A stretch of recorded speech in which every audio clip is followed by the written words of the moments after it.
აჭარის სოფლის მეურნეობის მინისტრმა საშტატო ერთეულის დამატება მთავრობის ხდომაზე ითხოვა. თანაშემწის საჭიროებას იგი ინვესტიციების ზრდას უკავშირებს და იმ უნარჩვევებზე საუბრობს, რომლებსაც აღნიშნული კადრი უნდა ფლობდეს. ზაურ ფუტკარაძემ სასათბურო მეურნეობების შექმნასთან დაკავშირებით ვადის გაგრძელებაც ითხოვა.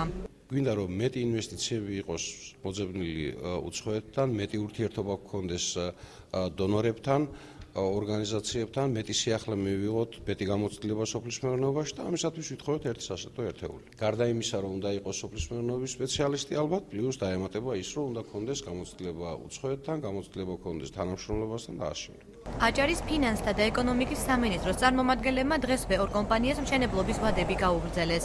დავით ბალაძის თქმით, მიზანი ინვესტიციების მოზიდვაა, რის გამოც თითოეულ კომპანიას კიდევ ერთ ჩანს აძლევენ. ვადების გაუთვალისწინებლობის შემთხვევაში მას საჯარიმო სანქციები დაუწესდება. ეს მიდგომა, რომ ჩვენ სულ ჯარიმოს არ ხსნით, ზუსტად უკავშირდება იმ ნაწილს, რომ ინვესტორები არ გათამამდნენ და შესაბამისად არ მოხდეს საინვესტიციო პროექტების გახანგრძლივება. აქედან გამომდინარე, ჩვენ ვფიქრობთ, რომ ეს არ გამოიწვევს საინვესტიციო ვალდებულების გადავადებას. თან ჩვენ დავაფიქსირეთ ჩვენი მოსვლისთანავე, რომ ყველა საინვესტიციო ხელშეკრულებას მიეცემოდა ერთი შანსი და ეს ხდება ძველი საინვესტიციო ვალდებულების გადახედვა. შეიცვალა მთავრობაში შესული საჩივრების განხილვის ვადები. ცვლილებების თანახმად განცხადებები მთავრობის თავმჯდომარის სახელზე შევა, რაც პროცესის ნაკლებ დროში გადაწყვეტას შეუწყობს ხელს. თუ მთავრობას მიწერს, ასე ვთქვათ, პრეტენზია, ვისაც აქვს ის განიხილავთ კოლეგიალურად და მთავრობაზე, თუ თავმჯდომარეს მიწერს, განიხილავს თავმჯდომარე. თუმცა ეს წესი გვაქვს ჩვენ მაინც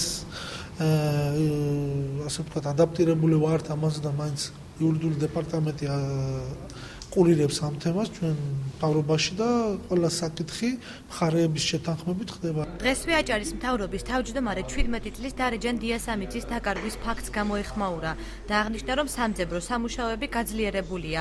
პროცესში ჩართულია ადგილობრივი და ცენტრალური ძალოვანი უწყებები.